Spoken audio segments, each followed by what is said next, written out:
I'm John from Bike Social. Now, I'm here today to talk with Gary Hartshorn. He's the Senior Product Manager for Bridgestone of all of North Europe. We're going to talk about cruiser and custom tyres. Now, that's a pretty broad church. Now, Gary, you ride, what, 25,000 miles a year, and you own 8 bikes. You ride pretty well everything, don't you? Pretty much, yeah. So you know different bikes. Yeah. But I know I'm giving you a bit of a challenge here. Let's start with cruisers, say, like a VN2000, stuff like that. How would I know, what do I need to look for when I'm buying a big cruiser tyre? From our range, you need to look from the H50, which is this one here. So what makes that a cruiser tyre? I want to get across how tyres are made and what technology goes into them that makes them the right Cruiser tyre. tyres, I mean, a cruiser tyre, they don't lean over. They've got very limited ground clearance. Stability is probably not great because it depends on the bike or whether it's an actual manufactured cruiser or it's your own cruiser, you know, whatever it may be. Something that you've made in the garage and welded together and whatever. So these things need to be more designed for stability. Okay. That's what these are designed for. You'll probably notice on these that they'll have a much flatter profile because they don't need shoulder grip because you know the lean angles are far less than they would be on a sports bike. So there's a totally different approach that goes into a cruiser tyre. So and we also do the Exedra Max range as well, which preceded this. So yeah, it's a totally different approach on this than it would be on a sports tyre or a touring tyre. And presumably the construction, it's got to have a high load rating, is it? Yeah, so it's an 81H. So the load on this is much higher than a normal H, but it's a 180/65.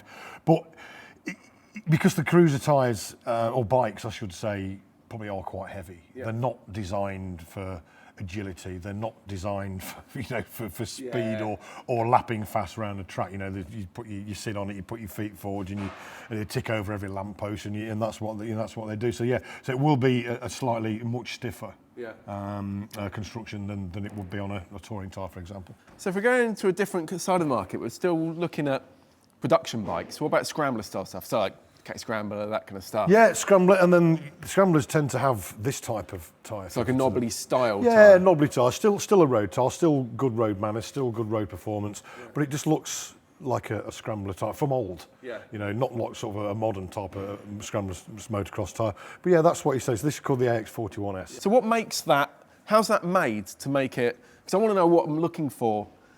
I think with a Scrambler, it's got that type of image, hasn't it? Where it's got the. I mean, you could even use a knobbly on it. Some people do, like the AX41. But this is a sort of scaled back version of the AX41, and it's like a Scrambler tyre where it's just got lots of knobbles.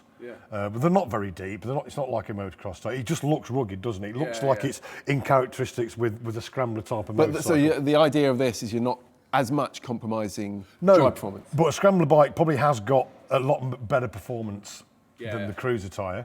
So we need to put a little bit more thought into this in terms of its road manners and how much grip it's going to offer. I mean, this is actually a dual compound. So it's based on the T31 compound. So it's like a sport touring compound. So it is actually a very grippy tyre. It's just that it's obviously got a lot more groove, so the grip won't be as good as a T31 simply because you haven't got as much contact patch. It's as simple as that, you know. But you know, it is there. It can be used. It's an H-rated tyre. You can actually ride, you know, pretty quick on these things. But we are talking about pretty well production bikes here, and it's relatively easy, isn't it, to choose because you'll have the manufacturer's guidelines of the size of tyre you need to fit and the load and speed rating it must be. And there's a good reason why you should stick to that, isn't there? There is, absolutely, yeah. I mean, you know, there's H-rated, there's W-rated or Z-rated, and there's all sorts of speed ratings out there. But if a manufacturer has tested and homologated that bike with H-rated, then stay with H-rated. Because if you go then to a V or a Z or a W, the tyre will, you know, like for example, or you fit the wrong type of tyre. Even though it's an H-rated, the load index could be much higher. So it means that's a really stiff tyre. So therefore, you're not going to get the amount of grip that you want. So you think that you've got an overrated tyre for your bike, you're going to get massive amounts of grip. That's not the case. You're going to get the best grip and the best performance out of the tyre that's recommended for your bike. And that's because you're not getting the heat into it, you're not getting the tyre moving correctly, or it's many reasons, but yes. It might be designed to take twice as much weight as you're putting in it, so you can't work properly. Exactly. That's all very well for production stuff, but we're talking about custom stuff as well. So if you had a homemade custom, how do you know what to put on it? Because it could be a a sports bike base, it could have some kind of weird cruiser front end, it could have a completely custom built front end. It could. How can you Well, I think choose the right tyre? first and foremost, you need to look at the rim sizes that you're going to use, because you have to fit the right size tyre on the right size rim. You know, again, there's uppers and lower parameters on the tyre that you can fit on a certain size rim. So if you fit something that's too wide, it'll then pull the sides in, and you won't have an edge to ride to. Or you fit something too narrow, and then it creates a flat, and then it won't handle properly. So, and then also you need to look at your axle weights.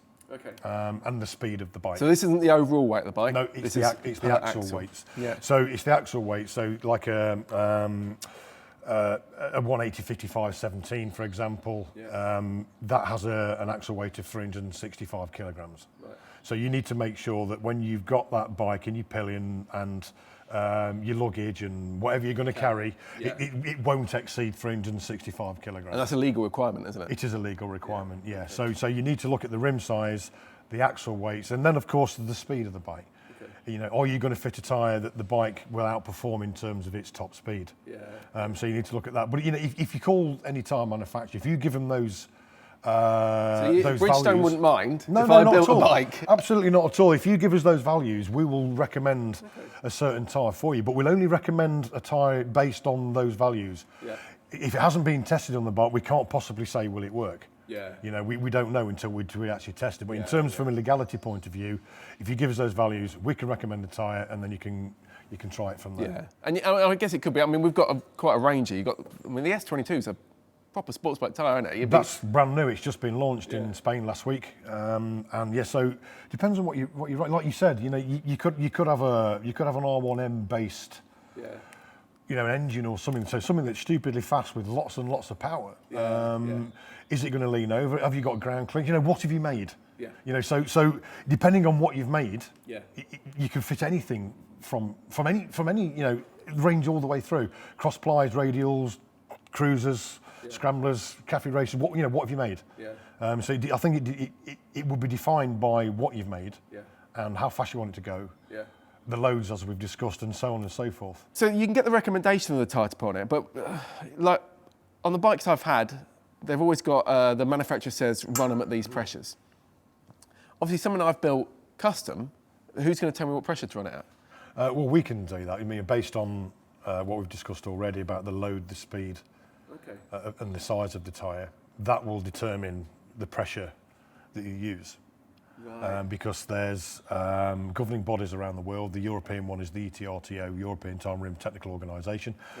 In there is a set of tables and a set of guidelines and rules and regulations and all that sort of stuff. And it will tell you that if you've got a 180/55/17, you've got this amount of weight on it, and you're going to go this fast, then you've got to run this pressure.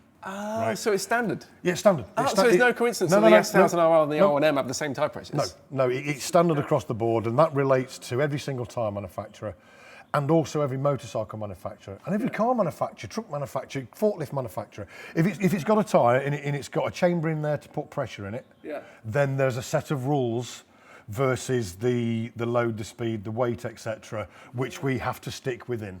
We can't go above it, we can't go below it. So everything we design and make fits within those guidelines. Cool, so there's no reason to be buggering about with tyre pressures, even on a very custom bike. No, like I said, tell us those values, we can tell you what tyre, what pressures, everything. Okay.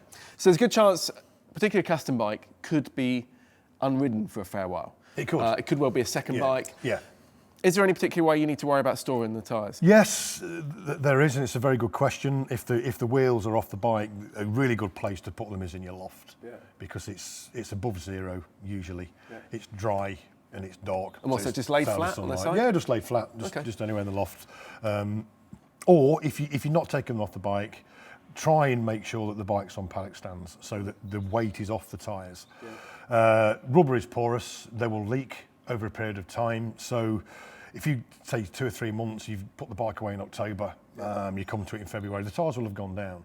So you've then got extra weight on the tyre without the pressure in there supporting it. Because remember, it's the air that's in the tyre that supports the bike. It's not the tyre itself. You know, but they all work in conjunction with each other. But the less air you've got in there, the more weight you've got on the carcass of the tyre. If it's sat there with a creased sidewall, you know, you could have caused damage over a period of time. And we're not talking about a tyre that you'd walk in and go, oh, that's flat. Yeah. We're talking about just something like this. Probably you might even notice it. You probably wouldn't see it, but that's enough to damage a tyre and create. It's not a flat spot, is it? But it's effectively creating a lump. Yeah, it could do. Could possibly do over a period of time. So the best thing to do is get the bike up on paddock stands. Okay. That's the best thing. And if you haven't got paddock stands or you haven't got the space going, not carpets the as well. concrete floor like this, because that can be very, very cold, especially if we have weather like we had last year, that beast from the east where it was minus whatever. Yeah. So that could cause damage to the tyres as well. So over a period of time. But if you do that, you know, just go in there and spin the wheels. Yeah.